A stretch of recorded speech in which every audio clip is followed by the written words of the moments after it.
अरुणाचल प्रदेश की पर्वत श्रृंखलाओं के बीच बसा हुआ तवांग का मठ, जिसे दुनिया का दूसरा सबसे बड़ा मठ कहा जाता है। बर्फ से ढकी चोटियां, चीड़ और देवदार के जंगल और उन जंगलों के बीच बसा यह शांत मठ मानो धरती पर स्वर्ग का टुकड़ा हो। सुबह होते ही मंदिर की घंटियां गूंज उठती और पूरा वातावरण पवित्र मंत्रों की ध्वनि से भर जाता। यहीं एक युवा शिष्य आर्यन कुछ महीने पहले भिक्षु बना था। उसकी आंखों में जिज्ञासा थी, मन में बेचैनी भी। जीवन के उत्तर खोजने का उसका उत्साह उसे गुरुजी के साथ यात्रा पर ले आया। प्रधान भिक्षु गुरु आनंद जी मठ के सबसे वृद्ध और ज्ञानी भिक्षु थे। वे शांत, धैर्यवान और गंभीर स्वर वाले। उन्होंने तय किया कि इस बार देश भ्रमण के दौरान आर्यन भी उनके साथ जाएगा, ताकि वह जीवन के असली अनुभवों से सीख सके। दोनों निकल पड़े, पहाड़ों से उतरते हुए, गांव-गांव से गुजरते हुए, शहरों की चहल पहल देखते हुए। रास्ते में वे अनगिनत लोगों से मिले, किसान, व्यापारी, स्त्रियां, बच्चे। हर कोई अपनी समस्याओं और खुशियों का हिस्सा उनके साथ बांटता। आर्यन को आश्चर्य होता कि लोग कितनी तरह की कठिनाइयों में जीते हैं, फिर भी मुस्कुराते रहते हैं। लेकिन कुछ लोग ऐसे भी मिले जो हमेशा शिकायतों और चिंताओं में डूबे रहते। एक शाम अचानक मौसम बदल गया। घने बादल उमड़ आए, बिजली गरजने लगी और तेज बारिश शुरू हो गई। रास्ता कीचड़ से भर गया। हवा इतनी तेज चली कि दोनों को सहारा लेकर चलना पड़ा। गुरुजी बोले, आर्यन, अब आगे बढ़ना कठिन है। हमें रात के लिए कोई आश्रय ढूंढना होगा। थोड़ी दूरी पर उन्हें एक पुरानी धर्मशाला दिखाई दी। भीतर लोग बारिश से बचने के लिए जमा थे।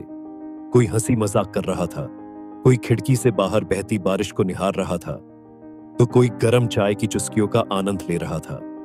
लेकिन एक व्यक्ति बिल्कुल अलग था, धर्मशाला का प्रबंधक। वह कोने में चुपचाप बैठा था।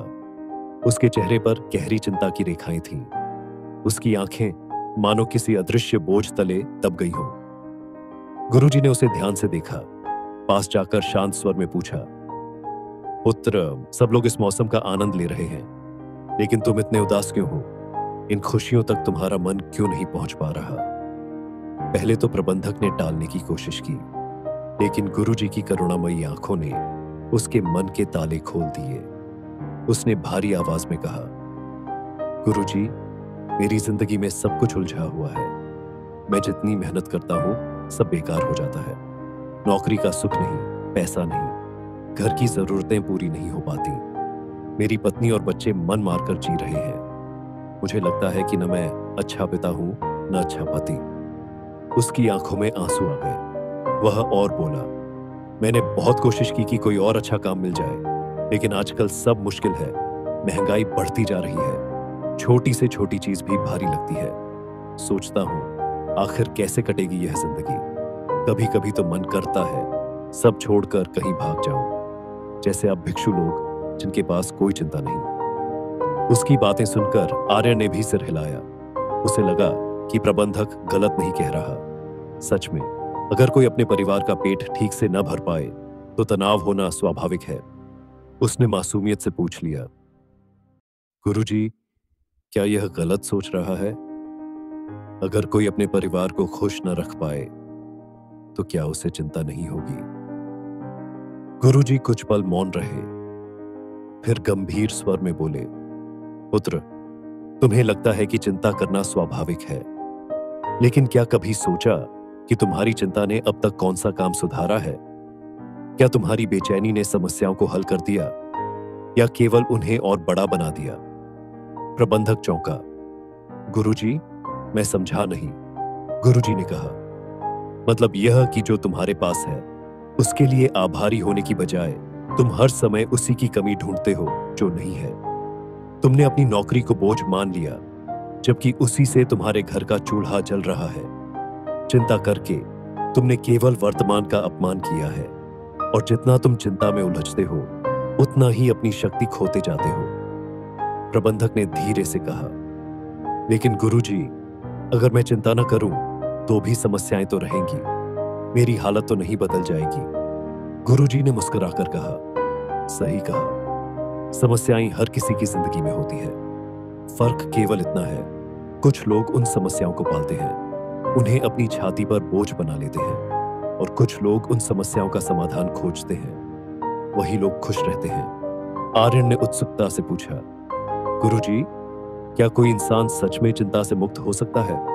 बचपन से लेकर बूढ़ापे तक तो हर किसी को किसी न किसी बात की चिंता रहती है। गुरुजी ने सिर हिलाकर कहा, हाँ, चिंता होना स्वाभाविक है। एक बच्चा भी चिंतित होता है कि उसकी मिठाई भाई बहन न खा ले। छात्र चिंतित होता है कि परीक्षा में गलती न हो जाए। किसान चिंतित होता है कि फसल नष्ट न हो जाए। व्यापारी चिंतित होता है कि व्यापार नष्ट न हो जाए। होता है कि घाटा न लग जाए। बूढ़ा चिंतित होता है कि मृत्यु कब आएगी। चिंता हर किसी के हिस्से में आती है, लेकिन बुद्धिमान वही है जो उसे अपने अंदर टिकने नहीं देता। समस्या आए, उसे देखो, समझो और तुरंत उसके समाधान पर काम करो। चिंता करना ऐसे है जैसे हाथ में आग का अंगारा पकड़कर रोना, यह मुझे जला रहा है, जबकि समाधान यह है कि उसे तुरंत फेंक दो। इसी बीच सराय में हलचल हुई। एक बूढ़ा यात्री अचानक बीमार पड़ गया। तेज बुखार और कंपकंपी। सब लोग घबरा गए। प्रबंधक घबराकर बोला, गुरुजी, अब क्या करें? यहां दवा भी नहीं है, वैद्य भी नहीं। गुरुजी शांत स्वर में बोले, यही समय है जब तुम्हें सीखना चाहिए कि चिंता नहीं, समाधान काम आता है। अभी तुरंत गांव से जड़ी बूटियां मंगवाओ। आर्यन, तुम पानी गर्म करो और बूढ़े को कपड़ों से ढक दो। आर्यन ने काम संभाल लिया।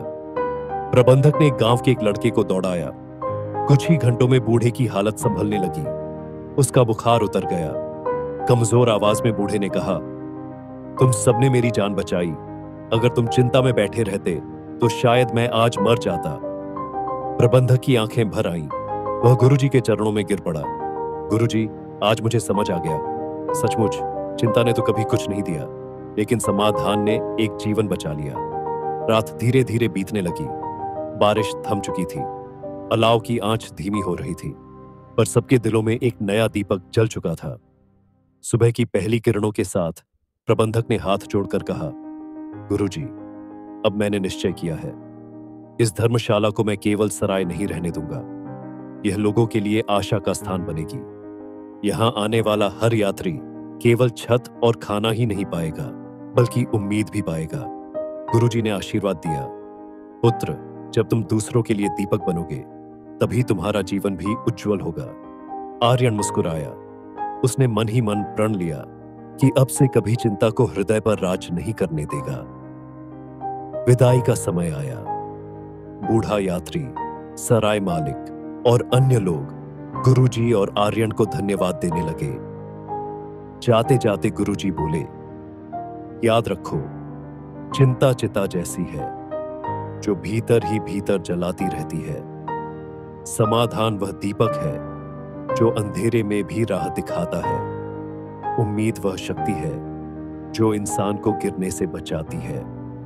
गुरु और शिष्य फिर अपनी यात्रा पर निकल पड़े। पहाड़ों की चोटियां और सुबह का सूरज उनके साथ था। आर्यन ने पीछे मुड़कर सराय की ओर देखा। उसे लगा मानो वहां अब केवल ईंट पत्थरों की इमारत नहीं, बल्कि आशा का मंदिर खड़ा है। गुरुजी ने शांत स्वर में कहा, देखो शिष्य, यही है जीवन। समस्याएं आएंगी, चिंताएं घेरेंगी, लेकिन जो इंसान समाधान चुनता है वही सच्चा विजेता है। आर्यन ने हाथ जोड़कर उत्तर दिया, गुरुदेव, आज मैंने समझ लिया। चिंता छोड़ो, समाधान खोजो, निराशा छोड़ो, उम्मीद चुनो। यही है जीवन का सच्चा सार।